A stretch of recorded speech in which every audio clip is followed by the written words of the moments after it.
abandonado por Disney. Después de un buen rato caminando por aquel lugar, decidí sentarme para recuperar fuerzas. Coloqué uno de los trozos de metal que encontré cerca de la escalera, que estaba totalmente llena de polvo. Como era de esperar, aquel cartel también tenía el lema "Abandonado por Disney", que aparecía por todo el recinto. Seguramente algún trabajador cabreado con la empresa por haber dejado morir ese impresionante resort hasta convertirlo en lo que yo tenía ante mis ojos: un auténtico pueblo fantasma.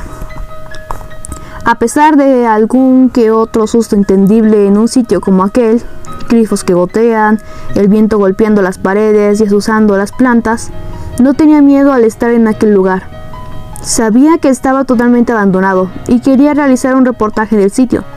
Con mi cámara fotográfica iba plasmando todos aquellos lugares que en un día estuvieron destinados al disfrute de niños y mayores y que hoy estaban destartalados, como aquella misma escalera que parecía conducir a un piso inferior.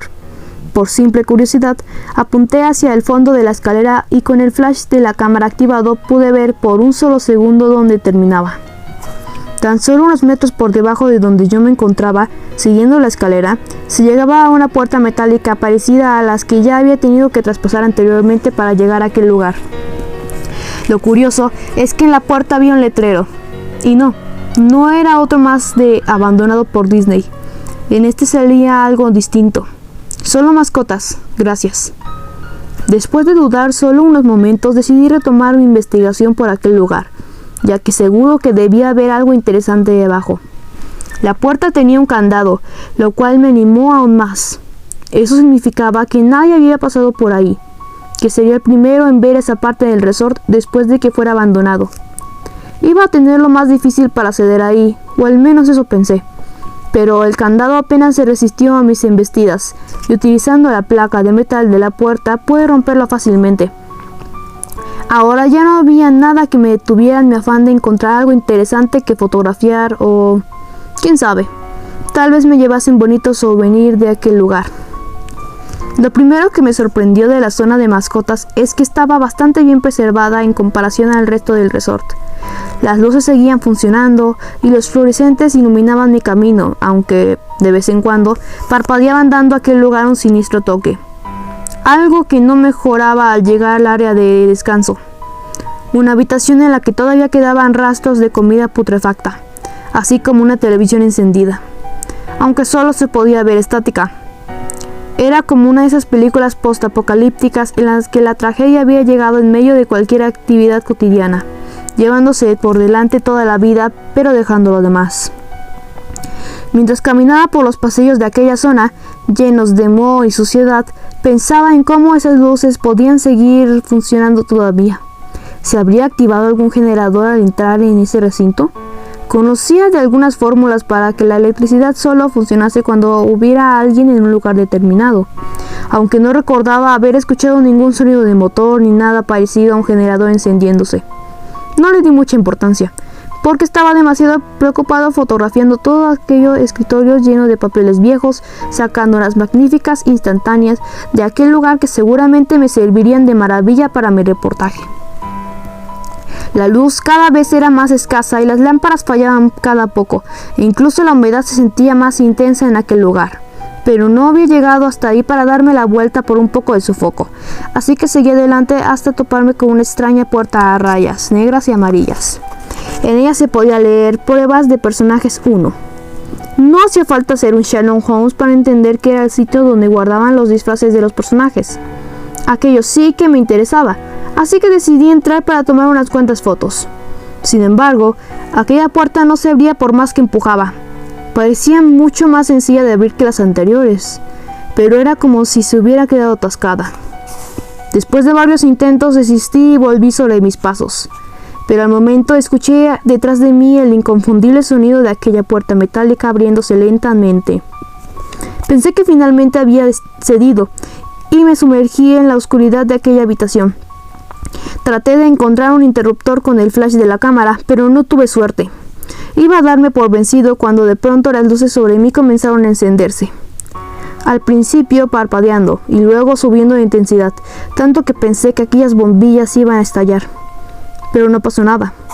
Simplemente se atenuaron un poco y pude acostumbrarme a aquella luz que ahora me mostraba al interior del cuarto.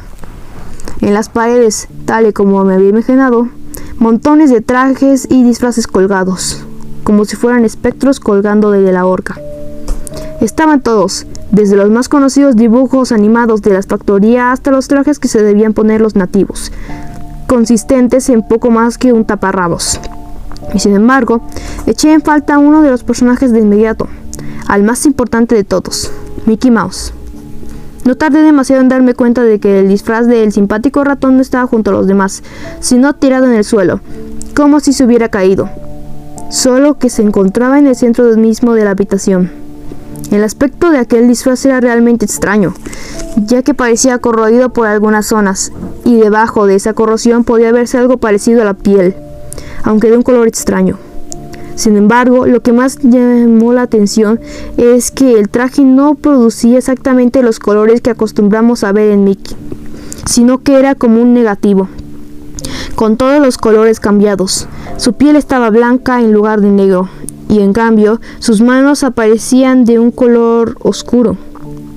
Aquel traje me causó demasiada perturbación, así que me centré en los otros, y quise colocarlos de una manera especial para sacar una fotografía única, como si estuvieran viendo el cadáver de su amigo Mickey, tirado en el suelo. Al ir a coger el traje del pato Donald, algo cayó sobre mis pies rompiéndose en mil pedazos. Sorprendido, pude comprobar que era un cráneo humano, del cual ya solo quedaba la parte superior que parecía mirarme desde ahí abajo. Solté rápidamente aquel traje y retrocedí con miedo hasta la pared. En mi mente las piezas empezaban a encajar de una forma terrible, aunque lúcida, como aquel sitio que había costado tanto dinero. Había quedado abandonado. Como hubo tantas quejas en su momento, decidí que era el momento de tomar la foto definitiva.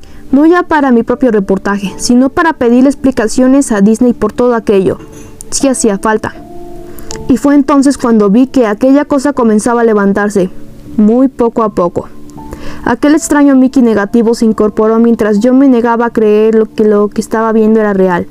Llegué a pensar que me había tropezado en algún lugar del recinto y había perdido el conocimiento, siendo todo aquello una mala pesadilla. Pero no era nada de eso. Allí estaba aquello, porque no sé ni siquiera lo que era, embutido de ese traje negativo de Mickey Mouse, y mirándome de una manera desquiciante. No sé cómo me las arreglé, pero levanté la cámara para sacar una foto a aquella cosa. Tal vez en mi interior una vocecita me decía que, de no hacerlo, nadie me creería. Sin embargo, la cámara comenzó a fallar y un montón de píxeles muertos se fueron expandiendo por la pantalla hasta que ésta, finalmente, se apagó. No entendía cómo había podido ocurrir aquello, pero la cámara ya no funcionaba. Se había estropeado, tal vez incluso se había perdido las fotos que había sacado durante toda esa visita. Por un segundo pensé que aquello era un verdadero fastidio, hasta que recordé el problema que tenía delante. El extraño Mickey negativo seguía ahí, en medio de la habitación, mirándome fijamente. «Oye, ¿quieres que me quite la cabeza?», me dijo en un tono burlón y perverso. Yo ni siquiera respondía. Estaba paralizado por el miedo y no sabía qué hacer. Aquel ser se tomó mi silencio como un sí, y comenzó a desgarrarse la cabeza desde el cuello con movimientos violentos, arañándose, hundiendo sus enormes dedos en lo que debería ser su piel. Del cuello comenzó a brotar entonces un líquido viscoso y denso a borbotes. Aseguraría que era sangre, pero de un color amarillo, como si estuviera infectada. No lo soporté más, aparté la mirada y decidí que debía escapar ahí fuera como fuera, lo más rápido que mis piernas pudieran correr. Justo antes de salir de aquella maldita habitación, tuve tiempo para fijarme en el cartel que colgaba sobre la puerta. Era una placa metálica como las que había visto por todo el recinto, y también tenía una inscripción. Sin embargo, esta parecía estar escrita con un hueso, un palo o algún otro objeto punzante. Solo había 3 palabras en aquel cartel: abandonado por Dios.